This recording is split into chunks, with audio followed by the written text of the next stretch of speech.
Hey, I've got a joke for you. What do you call it when a very young military genius gets into a small car accident? An ender bender. Ba-da-ba-ba-da-ba-ba. Hello, my friends. Welcome to Thumb Together Funny Pages. My name is Andrew Fantasia, and today we're going to be talking about Ender's Game together. This was a request from my cousin, Mr. Ryan Felice, Ryan, and Allison. I know you guys both love Ender's Game. Let's talk about it. As usual, if you enjoyed this video, please feel free to give it a thumbs up and give some love to that subscribe button as well. Otherwise, the buggers will get me, and we don't want the buggers to get me because they're totally real and they're totally out to get me right now because they hate humans. That's all totally real. Trust me, I'm not spoiling the end of the book in any way, shape, or form. Alright, Ender's Game. It's arguably the most popular science fiction book ever written. I think. Maybe, it's a toss-up between this and, like, Dune or iRobot. But Ender's Game is up there, baby. This is everywhere. I think there are some schools, maybe, that actually teach this as part of their curriculum. I'll have to double-check that. Don't quote me on it, because this is a very, very not safe for work book. And I don't know if there's a lot of teachers out there who would be comfortable giving this to students. It was written, of course, by Orson Scott Card, and the one I'm holding here, the one I own, is apparently, according to this thing right here, the author's definitive edition. It's got a very long foreword, or introduction, rather, by Mr. Card. And I think there's some extra content, which is why it's the definitive edition. But it has this, which really makes me laugh at the back. This little red logo here where it says, Actual Ender's Game. So, I don't know, was there like a whole sort of thing going around where just a bunch of fake Ender's Game copies were floating around out there? Was there like a different saga called like Ender's Name or something? I don't know. I would love to know what actual Ender's Game is all about. So what is this book about? It's hard to talk about it without spoiling anything because it is very sort of reliant on its own plot to kind of throw the twists at you. But Ender is a boy. He's a very young boy. I think he's like 6 at the beginning of the book. And he is a genius.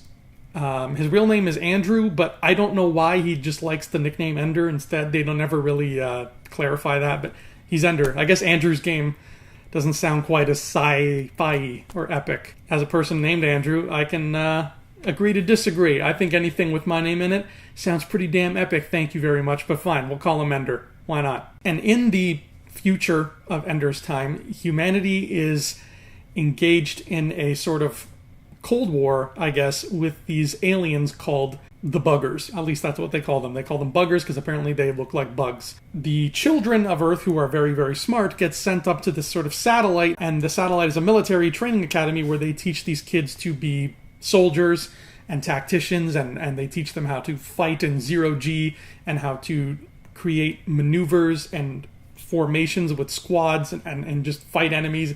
Very cold, disciplinarian, austere military tactics, but in space, so it's fun and wacky, and they have astronaut suits. Actually, I lied, it's not fun or wacky, but they do have astronaut suits. And when I say it's not fun, that's not a knock against the book. The book is just very, very dark and serious, but more on that later. So the story just kind of chronicles Ender's years in this military academy, making his way up the ranks, consistently outsmarting everybody who comes in his path, until he's got the attention of the adult superior officers who are looking at him now and thinking this kid might be the kid to end the war and save humanity. And that's all I'm going to say. You probably know the ending because, like I said, this is a very, very, very famous book, and it was written in, here we go. It says copyright 1977, but I heard the book actually came out in the 80s, so I don't know what that's all about. But regardless, it is an old book. It is over 30 years old. So you probably know the twist ending of Ender's Game, and it is a hell of a twist ending. It's been imitated, but never duplicated. Look no further than something like Ernest Cline's book Armada, which is, as much as I love you, Ernest Cline, Armada is a shameless ripoff of Ender's Game. So it's famous. You probably know the ending, but I won't say what it is, just in case. Now, when I first announced that I was going to be doing this Funny Pages show, I got a request from my cousin Ryan asking me to talk about Ender's Game. So right away, I walked into where all my books are stored, because I don't have room for bookshelves, really, so I just store them in Tupperware containers in a storage room. Pulled out Ender's Game, and as you can see, it's a very thin book, and it's a quick, easy read. At least it was for me. I managed to get through this book in 48 hours. I was eager to talk about it on the show, and I wanted to just get it over and done with so I could hurry and talk about it. So it is a fast read.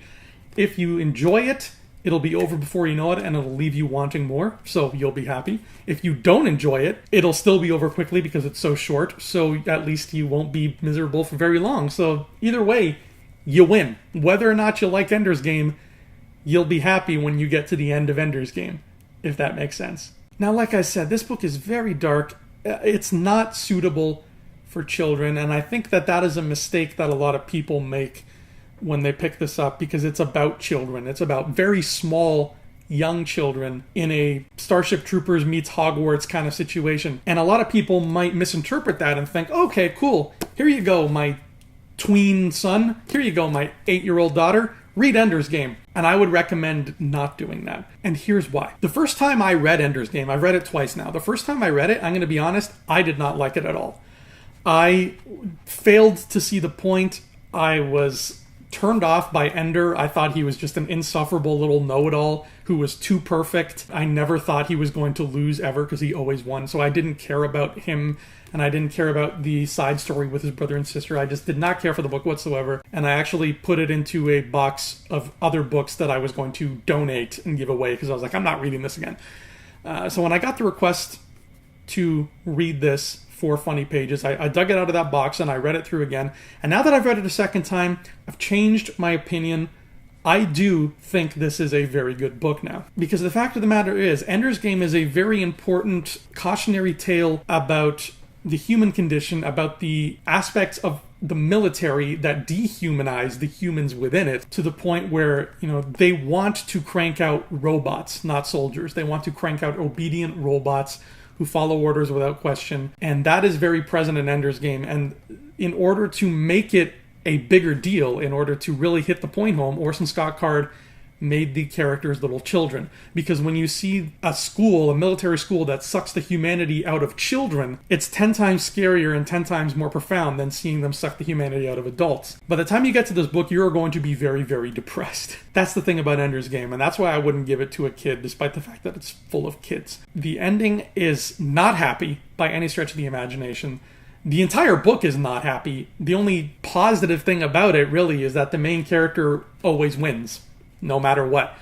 So if you're the kind of person who just likes to see your protagonist win, you're going to love Ender's Game, because Ender never loses anything. Arguments, fights, debates, nothing. Ender wins all the friggin' time. And some people don't like that, myself included. I'm not a fan of perfect protagonists, but other people are okay with that, and if you are, hey, score.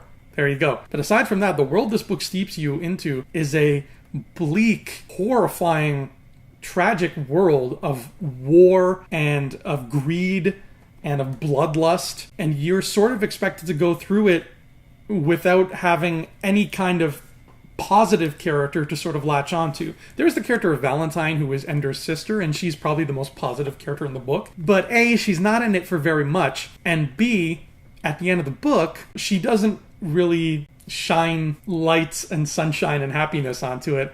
She just sort of is along for the ride at that point. Now, I say that this is a science fiction, and it is. It is very much a science fiction. However, if your idea of science fiction is robots and lightsabers and spaceships shooting lasers at other spaceships and, visiting strange new planets that might have like 2 moons and meeting alien races, you're not going to get that in this book. The buggers, who are the antagonists of this book, are not present for a whole lot. They might show up for like a grand total of a page and a half. You're not going to see aliens. You're not going to see robots. You're not going to see spaceship action.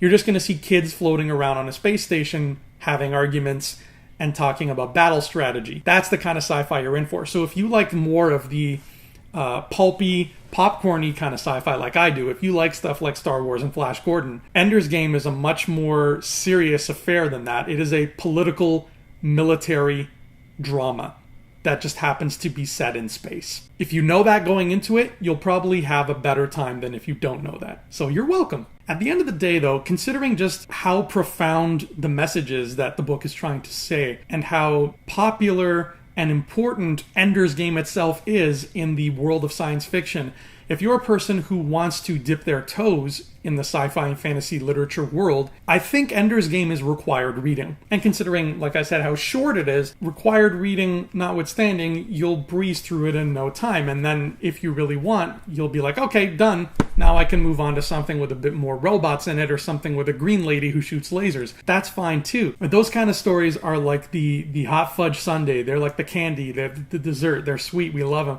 This is like the vegetables.